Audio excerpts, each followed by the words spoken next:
요한복음 20장 19절에서 29절까지의 말씀이 되겠습니다. 다 같이요. 이날 곧 안식 후 첫날 저녁 때에 제자들이 유대인들을 두려워하여 모인 것에 문들을 닫았더니 예수께서 오사 가운데 서서 이르시되 너희에게 평강이 있을지어다. 이 말씀을 하시고 손과 옆구리를 보이시니 제자들이 주를 보고 기뻐하더라. 예수께서 또 이르시되 너희에게 평강이 있을지어다. 아버지께서 나를 보내신 것 같이 나도 너희를 보내노라. 이 말씀을 하시고 그들을 향하사 숨을 내쉬며 이르시되 성령을 받아라. 너희가 누구의 죄든지 사하면 사하여질 것이요 누구의 죄든지 그대로 두면 그대로 있으리라 하시니라. 12 제자 중에 하나로서 디두모라 불리는 도마는 예수께서 오셨을 때에 함께 있지 아니한지라. 다른 제자들이 그에게 이르되 우리가 주를 보았노라 하니 도마가 이르되 내가 그의 손에 못자국을 보며 내 손가락을 그 못자국에 넣으며 내 손을 그 옆구리에 넣어보지 않고는 믿지 아니하겠노라 하니라. 8일을 지나서 제자들이 다시 집안에 있을 때에 도마도 함께 있고 문들이 닫혔는데 예수께서 오사 가운데 서서 이르시되 너희에게 평강이 있을지로다 하시고 도마에게 이르시되 네 손가락을 이리 내밀어 내 손을 보고 네 손을 내밀어 내 옆구리에 넣어보라. 그리하여 믿음 없는 자가 되지 말고 믿는 자가 되라. 도마가 대답하여 이르되 나의 주님이시요 나의 하나님이시니이다. 예수께서 이르시되 너는 나를 본고로 믿느냐? 보지 못하고 믿는 자들은 복되도다 하시도다. 아멘. 지난주일 부활절을 맞이해서 저희들이 부활하신 주님을 만나는 제자들의 그러한 모습들을 오늘 읽은 이 본문을 중심으로 해서 먼저 살펴보았습니다. 오늘도 이제 계속해서 그 말씀을 연장해서 저희들이 좀 더 살펴보고 또 은혜를 나누고자 하는데요. 지난주에 그렇게 말씀을 하셨죠. 부활하신 주님께서 하신 그 말씀이 굉장히 중요한 말씀이다 라고 그렇게 미리 전제를 달았습니다. 왜 중요할까요? 부활하신 주님이 부활하시고 나서 첫 번째로 하신 설교요 명령이기 때문에 그냥 우리가 무시할 수가 없죠. 굉장히 중요한 그러한 선언을 하시고 또 사복음서의 맥락을 통해서 볼 때도 그것이 분명히 그러다는 것을 깨달아 알게 됩니다. 일반적으로 사실은 사람이 유언으로 남길 때는 좀 우리가 굉장히 무게감을 두고 그 유언을 받아들입니다. 그렇지 않습니까? 유언은 아마 혹시 유언을 부모님의 그런 마지막 순간에 들었던 그러한 얘기들을 기억하시는 분들은 평생을 잊지 못할 것이 바로 유언이 아닐까 그런 생각도 해봅니다. 근데 생각이 나는 것은 한참 선배 목사님입니다만은 굉장히 유머가 많았던 목사님이 계세요. 그런데 이분이 돌아가실 때에 일화가 알려져서 많이들 또 웃었습니다. 왜 그런가 하니까 이분이 참 마지막 병상에 있을 때까지 주님 앞에 부르심을 받을 때까지 굉장히 유쾌하게 조금 더 죽음을 두려워하거나 이미 문제가 해결됐기 때문이겠죠. 그래서 꽤나 아주 이렇게 유쾌하게 사람들을 대하고 했던 목사님입니다. 주변의 친구 목사님이 마지막을 생각을 하면서 이제 그렇게 임종을 지켜보고 있는데 얼마나 긴장되겠습니까? 마지막 순간인데. 그런데 이 목사님이 이렇게 길을 좀 가까이 되어라고 하면서 하는 얘기가 사람이 왜 죽는 줄 아느냐. 갑자기 이렇게 묻더랍니다. 동료 목사님에게. 그래가지고 이렇게 눈을 뜨고 둥그레하게 바라보니까 하시는 말씀이 숨을 못 쉬어 죽는다. 숨을 못 쉬어 죽으니까 숨 잘 쉬고 살아라.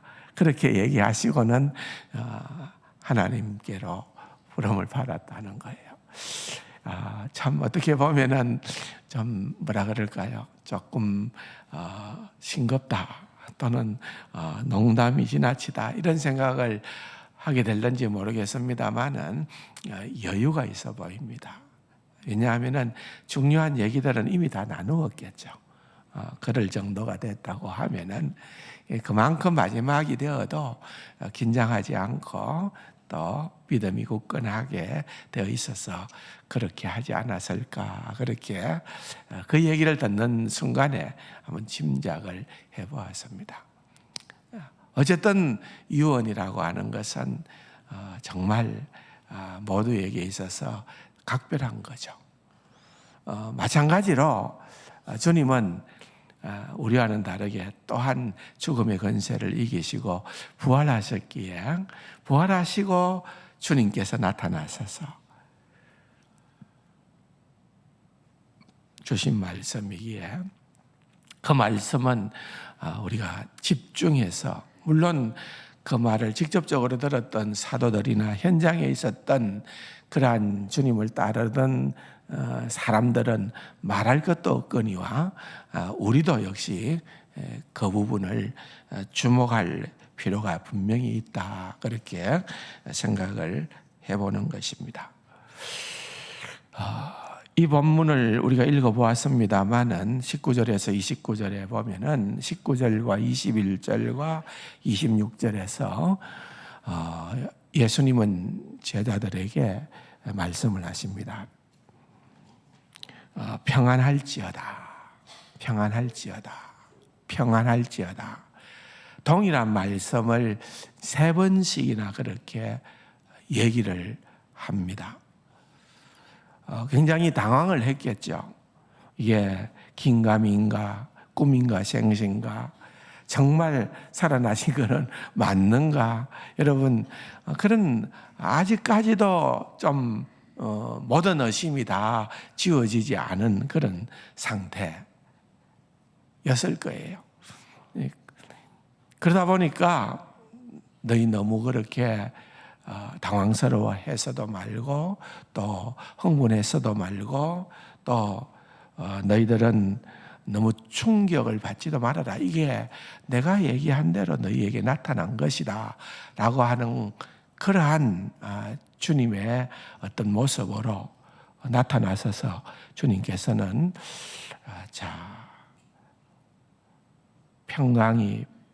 평화가 너희에게 있을지어다 라고 하는 말은 할 말이 있다는 거예요. 내가 너희들에게 지금 이렇게 나타나서 분명하게 해야 할 말이 있기 때문에 이 말을 잘 들어야 된다. 이 말 결코 잊어버려서는 안 된다. 그 얘기를 하는 거예요. 그게 뭐냐? 오늘 본문의 21절과 22절과 3절 세 절에서 나타나는 세 포인트예요. 세 가지 중요한 내용을 먼저 집중적으로 이 시간에 한번 살펴보려고 합니다. 그렇게 길지도 않잖아요. 아주 짧습니다. 그러나 생각해 보면은 이건 정말 깊이가 있는 말씀입니다. 여러분들이 마태, 마가, 누가, 요한 사복음서를 다 읽어보면은 여러분 마태복음 28장에 19절과 20절에 보면은 주님께서 그렇게 제자들에게 말씀을 하시지 않습니까? 너희는 가서 모든 민족으로 제자를 삼아 아버지와 아들과 성령의 이름으로 세례를 주고 내가 너희에게 분부한 모든 것을 가르쳐 지키게 하라. 볼지어다 내가 세상 끝날까지 너희와 항상 함께 있겠다고 주님께서 말씀을 하셨는데, 이 말씀이 마태복음 28장 마지막에 나오는 이 말씀이 바로 대위임 명령인 것입니다. 그레이트 커미션이라고 하는 말인데 우리말로는 지상명령이라고 그렇게 얘기를 하죠. 지상이라는 말은 땅 위라는 말이 아닙니다. 그거보다 더 크고 높은 명령은 없다 이 말이에요.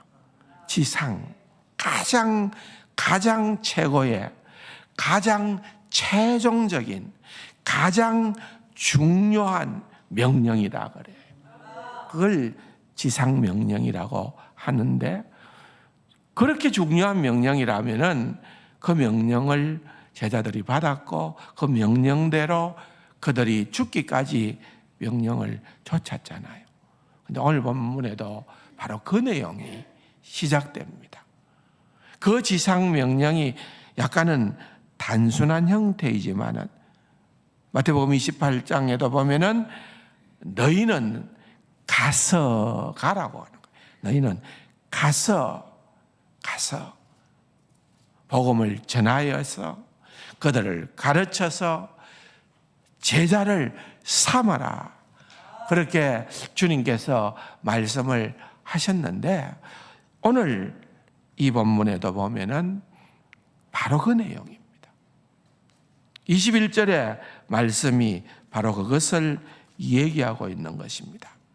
아버지께서 나를 보내신 것처럼 나도 너희를 보내노라. 아버지께서 나를 보내신 것처럼 나도 너희를 세상에 보낸다. 그렇게 주님께서 말씀을 하시는 거죠. 여러분, 주님은 하나님께서, 아버지께서 왜 예수 그리스도를 이 땅에 보내셨을까요? 무엇하라고? 다른 것이 아니죠. 누가복음의 말씀을 보면은 인자가 온 것은 잃어버린 자를 찾아 구원하려 함이라. 구원을 위하여 오신 거예요. 여러분, 착각해서는 안 됩니다. 여러분, 복음의 핵심은 구원과 연관되어 있는 거예요. 구원이라는 말은 죄를 용서받고 죄사함을 받고 우리가 하나님의 백성, 하나님의 자녀가 된다는 것을 의미하는 거예요. 구원의 핵심은 죄 용서예요. 예수님은 그것 때문에 오신 거예요. 예수님은 사회 정의를 실현하기 위해서, 예수님은 더 나은 삶을 보장하기 위해서, 예수님은 우리의 질병을 고쳐주기 위해서. 여러분, 아니에요. 다 부가적인 거일 수는 있겠죠. 그러나 핵심은 예수님이 아버지께서 나를 세상에 보내시면 구원을 위하여 보내신 거예요.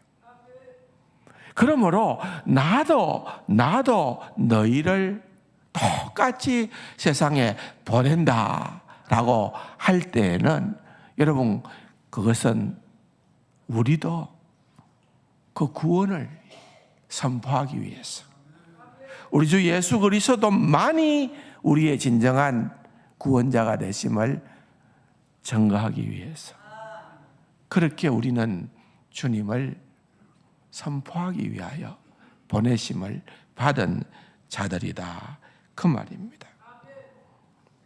아버지께서 복음을 전하시는 목적으로 나를 보내었다. 나 역시 너희를 보내는 것도 같은 까닭이다. 너희들이 여기에 있는 이유다. 너희들이 여기 있는 이유는 다른 것이 없다. 바로 내가 맡았던 그 임무가 이제부터는 너희들에게로 넘어간다. 그래서 누가는 사도행전을 시작할 때 이렇게 말합니다. 예수님께서 시작하신 사역을 이제 그 예수님의 구원 사역을 이제 사도들이 행하고 있고 그것을 계속해서 여러분 사도행전 다음을 기록하고 있는 우리들이 행하고 있다는 것입니다. 주님의 말씀이죠.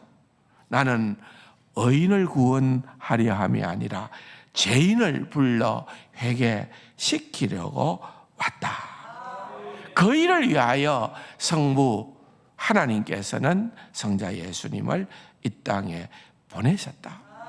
그것처럼 나도 이제 아버지께서 나를 세상에 보낸 것처럼 나도 너희를 보내노라. 나도 너희를 보내노라. 주님의 관심이 우리가 무엇 하기를 원하시는가? 이게 주님의 관심이에요. 요한복음 17장에 여러분 예수님의 대제사장적 기도가 나옵니다. 18절에 보면은 아버지께서 나를 세상에 보내신 것 같이 나도 그들을 세상에 보내었고, 근데 그냥 보내나요? 17절의 말씀을 보면은 그들이 열매 맺을 수 있도록 그들을 진리로 거룩하게 하옵소서. 아버지의 말씀은 진리니이다. 우리가 하나님의 말씀으로 무장되어서 말씀을 들고 세상을 향하여 주님이 하신 것처럼 우리는 부름을 받아 나아가게 되어졌다. 이것입니다. 오로지 우리의 삶은 여기에 중심이 되어 있어야 돼요. 세상 사람들이 여러분 주위에 우리를 알고 있는 그 누구라도 우리가 정말 주님을 닮아가는 모습, 정말 예수님 때문에 변화된 모습, 그걸 보면서 궁금증을 가지더라고. 야, 너 어떻게 그런 삶을 사냐? 다른 이유가 있어서가 아니라 예수 때문이다. 그럴 때 예수님이 나타나지는 것입니다. 전하여지는 것입니다. 어떤 분이 이런 얘기를 합니다. 기독교인들은 감기 걸린 많은 사람들과 같다. 무슨 말인가 하면은 그들이 서로 재채기를 하고 있지만은 다 걸려 있기 때문에 누구에게도 옮지 않는다. 무슨 말입니까? 우리끼리 있기 때문에 안 된다는 거예요. 감기를 옮기려고 하면은 감기 걸리지 않는 사람한테 가서 옮겨야 되는 겁니다. 진짜 감기 옮기려고 하지 마시고요. 예를 들자면은 그런 거예요. 우리 안에는 우리끼리 다 똑같이 다 감기 걸린 자처럼 우리는 다 복음 안에서 한 가족이 돼 있으니까 우리끼리 그렇게 하는 거는 큰 의미가 없다고 말이에요. 주님 말씀은 나가라. 복음을 전가하기 위하여 나가야 된다. 너무 중요한 말씀이에요. 가는 것. 주님께서 아버지께서 나를 보낸 것 같이 나도 너희를 보내노라. 이게 이제 첫 번째입니다.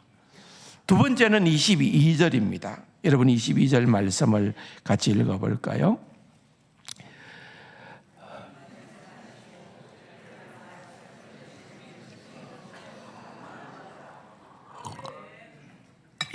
이 말씀을 하시고 그들을 향하여 숨을 내쉬며 이러시되 성령을 받아라. 한마디로 얘기하자면은 그렇게 귀한 주님의 사명을 감당함에 있어서 너희들 너희들 힘으로 안 된다 이 말이에요. 성령 받고 성령 충만하고 성령의 능력으로 나가야 된다. 믿습니까? 야, 우리가 안 된다는 거예요. 우리는 한계가 있다는 거예요. 사도행전 1장 8절 오직 뭐라고요? 성령이 너희에게 임하시면, 성령이 임하는 조건이죠.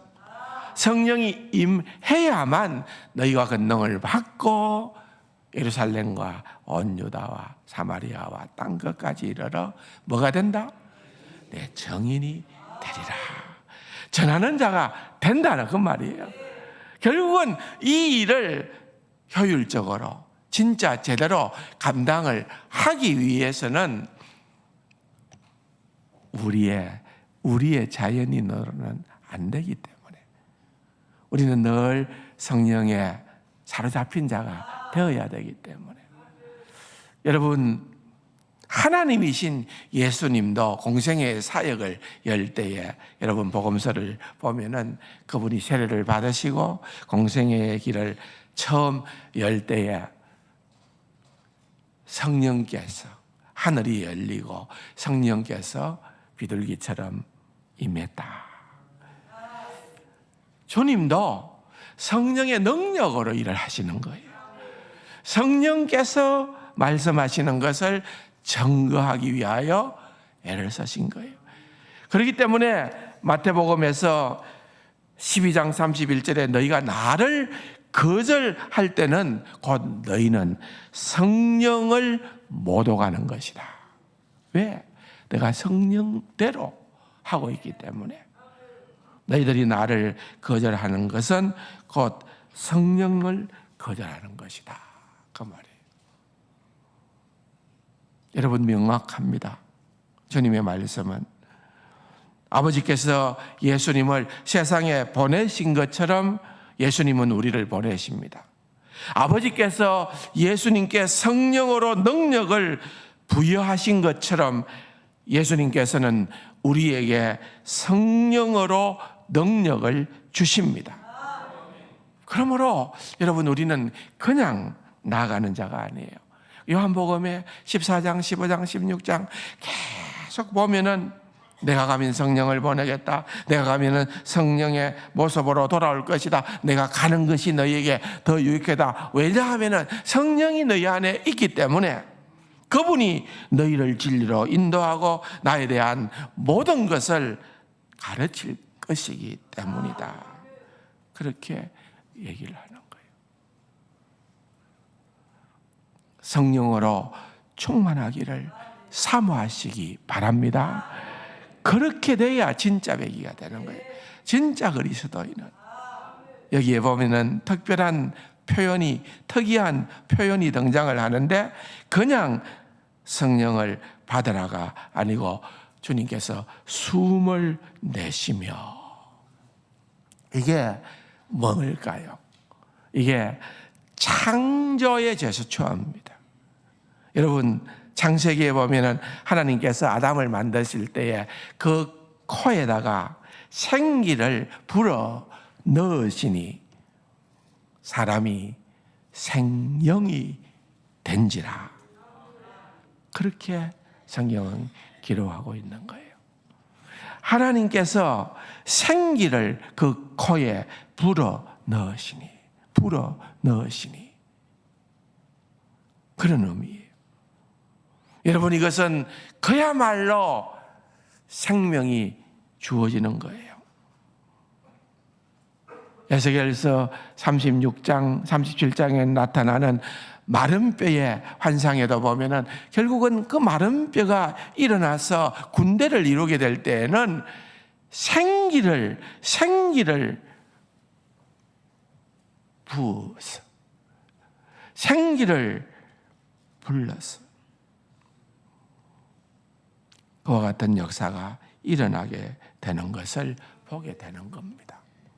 우리 성령님은 하나님의 숨입니다. 성령님은 우리 안에 거하시는 하나님이십니다. 성령님은 능력의 근원이십니다. 그렇기 때문에 오직 성령이 너희에게 임하시면, 또 오늘 본문에도 보면은 그들을 향하사 숨을 내쉬며 이르시되 성령을 받으라. 그 일이 적극적으로 물론 아직은 다 이루어지지를 아니했다는 것도 우리는 잘 압니다. 26절을 읽어보면은 그들은 여전히 두려워하고 있습니다. 그들은 여전히 웅크리고 있었고 숨어 있었고 여전히 문을 걸어 잠그고 있었습니다.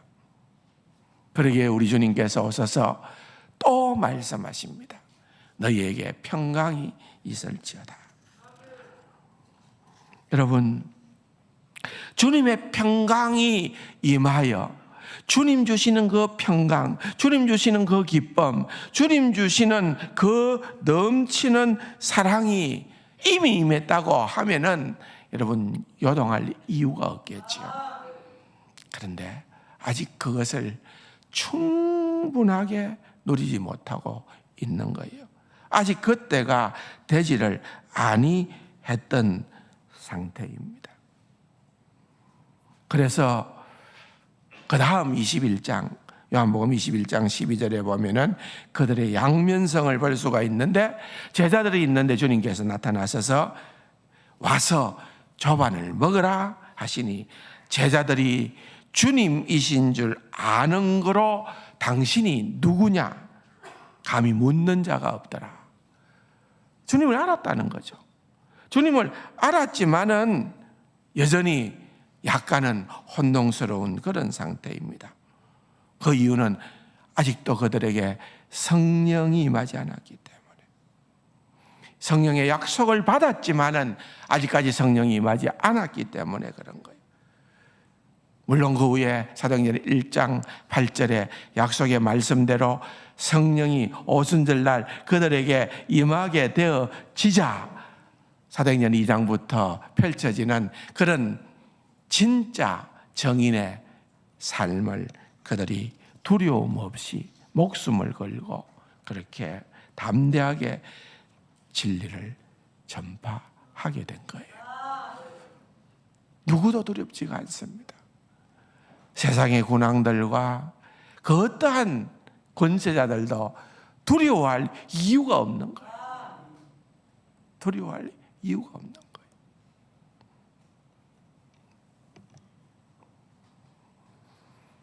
첫 번째는 세상의 복음을 전파하는 것이고, 두 번째 22절을 통하여서 우리가 볼 수 있는 것은 우리는 우리 스스로 이와 같은 일들을 할 수 있는 자들은 없다는 거죠. 성령님으로 무장을 해야 된다라고 하는 것이고, 그 다음 절 23절이 참으로 중요한 말씀인데 한번 같이 읽어보겠습니다. 너희가 누구의 죄든지 사하면 사하여질 것이요 누구의 죄든지 그대로 두면 그대로 있으리라 하시니라. 이 말씀요, 여러분 어떻게 생각하시나요? 생각해야 되는 말씀입니다. 너희가 누구의 죄든지 사하면, 자, 여러분 죄인이에요. 여러분 옆에서 당신이 그렇게 죄가 있어도 내가 네 죄 사하여 준다. 사하여집니까? 사하여져요? 제가 여러분 죄 사할게요. 제가 권위 있게 얘기를 해도 여러분들 그것을 믿습니까? 아멘이 안 나오죠? 왜? 죄를 사하는 권세, 그게 사실상 우리에게는 없잖아요. 이 말을 잘못 해석을 하면은 로만 캐톨릭처럼 되는 거예요. 왜? 여러분, 그들만의 특권이라 생각해요. 교황들에게, 추기경들에게, 주교들에게, 사제들에게 죄를 사하는 권세가 그렇게 위임되어졌다고 지금까지도 이 본문을 그들은 잘못 해석하고 있는 거예요. 그러면은 이 말씀은 과연 어떤 말씀인가? 분명히 이렇게 말씀했는데 이 말씀의 진정한 의미는 무슨 의미인가? 여러분, 이것을 아는 것이 굉장히 중요하겠죠. 다른 것이 아니고 이 말씀은 우리에게, 여러분 가만히 생각을 해보십시오.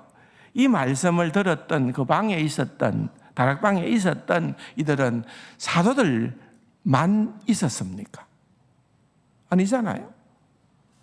예수님을 따르는 그러한 또 다른 사람들도 그 자리에 다 있었고, 그들도 예수님께서 하시는 말씀을 똑같이 들은 거예요. 동일하게 들은 거예요. 그렇기 때문에 죄를 사할 수 있는 권세가 사도에게, 교황에게, 주기경에게, 주교에게, 오늘날 사제들에게, 이건 말이 아닌 거예요. 말이 안 된다는 거예요. 그럼 이 말은 과연 무슨 뜻인가? 우리들이 해야 할 일은 성경에서 사도들이 했던 대로 따라가는 거예요. 성경에 답이 나와 있거든요. 사도들이 이 말씀을 듣고, 주님의 이 말씀을 듣고 어떻게 행동을 했느냐, 그것을 보면서 우리가 그대로 따라가면 되는 거예요. 예를 들어 볼까요? 사도행전 10장에 베드로의 증언을 볼 수가 있는데요, 42절입니다. 우리에게 명하사 백성에게 전도하되 하나님이 살아있는 자와 죽은 자의 재판장으로 정하신 자가, 예수님을 말하겠죠, 그리스도가 곧 이 사람인 것을 증언하게 하시고, 베드로가 지금 예수님에 대해서 증언하는 거죠. 43절, 그에 대하여 모든 선지자도 증언하되 그를 믿는 사람들이 다 그의 이름을 힘입어 뭐 한다고요? 그렇죠. 그의 이름을 힘입어 제사함을 받는다 하였느니라. 사도들은요, 내가 네 제사한다 라고 그렇게 선포하지 않았어요. 베드로가 어떻게, 누가 하나님이 보내신 예수 그리스도께서 우리의 구원자가 되시니 오직 그의 이름을 힘입어 우리는 죄사함을 받게 된다, 이런 얘기죠. 우리는 임무를 받았습니다. 우리는 보내심을 받았습니다. 우리는 전도하라는 명령을 받았습니다. 그리고 우리가 전도하는 것은 주 예수 그리스도를 믿는 사람은 누구든지 죄를 용서받는다는 것입니다. 그러므로 여러분이 주 예수 그리스도를 믿는다면 내가 여러분들에게 당신의 죄가 사해졌습니다, 용서받았습니다 라고 말할 수 있습니다. 만약 여러분이 주 예수 그리스도를 거절한다면 저는 당신의 죄가 그대로 있습니다 라고 말할 수 있습니다. 이해가 되십니까? 그 이야기인 것입니다. 한 예만 더 들겠습니다. 사도행전 13장 38절 39절에 보면은 같은 말씀이 나옵니다. 비슷한 진술이죠. 바울이 선교 여행 중에 말을 합니다. 그러므로 형제들아, 너희가 알 것은 이 사람을 힘입어 제사함을 너희에게 전하는 이것이며, 또 모세의 율법으로 너희가 어렵다 하심을 얻지 못하던 모든 일에도 이 사람을 힘입어 믿는 자마다 어렵다 하심을 얻는 이것이다. 무슨 말이죠? 여러분, 하나님의 법을 위반했던 모든 일들, 모든 죄가 이 사람 예수 그리스도로 인하여서 용서함을 받게 된다. 사도 바울도 똑같은 얘기를 하는 것입니다. 베드로가 여러분이 믿으면 여러분의 죄가 용서받습니다. 그렇게 말했고, 바울도 여러분이 주 예수 그리스도를 믿으면 여러분의 죄가 용서받는다고 말할 수 있습니다. 그렇게 말한 거예요. 누가복음 24장에도 보면은 이것은 누가복음의 지상명령이라고 볼 수가 있는데 47절에 너희는 나가서 죄 용서를 위한 회개를 가르쳐 전하라. 너희는 그것을 예수의 이름으로 예루살렘으로부터 모든 나라에 선포하라. 내가 아버지의 약속의 권능으로 너희를 보낸다. 내가 아버지의 약속의 권능 뭘까요? 성령의 권능으로 너희를 보낸다. 내가 내 아버지의 약속하신 성령의 권능으로 죄 용서를 전파하라고 너희를 보낸다. 그 말이에요. 우리가 세상을 향하여 나아가는 목적은 오직 이것입니다. 여러분, 어떻게 우리가 이것을 잊어버릴 수가 있을까요? 오직 이것입니다. 요한복음 8장 24절에 보면은 너희가 만일 내가 그인 줄 믿지 아니하면 너희 죄 가운데에서 죽을 것이다. 예수 그리스도를, 그분을 나의 구원자로 믿지 않으면은 너희들은 죄 용서함을 받지 못할 것이고 죄 가운데서 죽게 될 것이다. 결국은 주님과의 관계에 따라서 모든 것이 다 결정난다는 거예요. 우리 주 예수 그리스도를 믿으면 세상에 내가 얼마나 선하게 착하게 잘 살았든지, 내가 얼마나 많은 돈을 축적했든지, 내가 얼마나 놀라운 권세 있는 자리를 획득했든지, 내가 얼마나 많은 명예를, 존경을 받았든지, 여러분, 그것은 구원과 1도 상관이 없다는 거예요. 주 예수를 믿으면,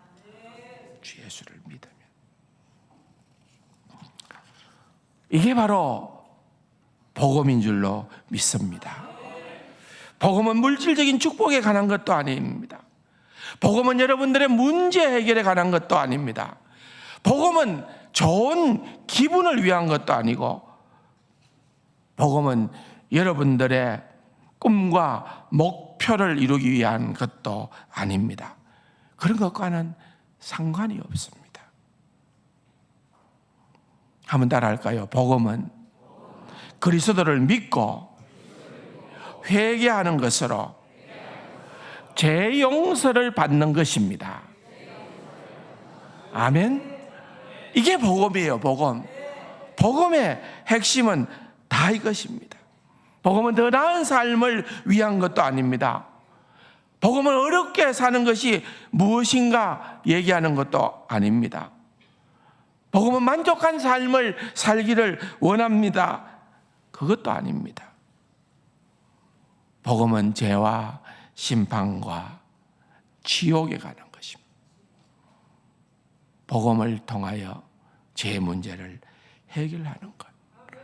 오직 우리 주 예수 그리스도를 통하여서만 죄의 용서가 우리에게 주어진다는 것. 그것을 관심 가지느냐 그렇지 않느냐, 그 문제인 것입니다. 세상을 향하여 나아가야 됩니다. 성령님을 의지하여 나아가야 됩니다. 그리고 예수님이 가르치신 것을 가르치는 거예요. 나를 믿으면 너희 죄가 용서될 것이다. 나를 거절하면 너희는 죄 가운데 있게 될 것이다. 예수 그리스도와 관계입니다. 믿으십니까?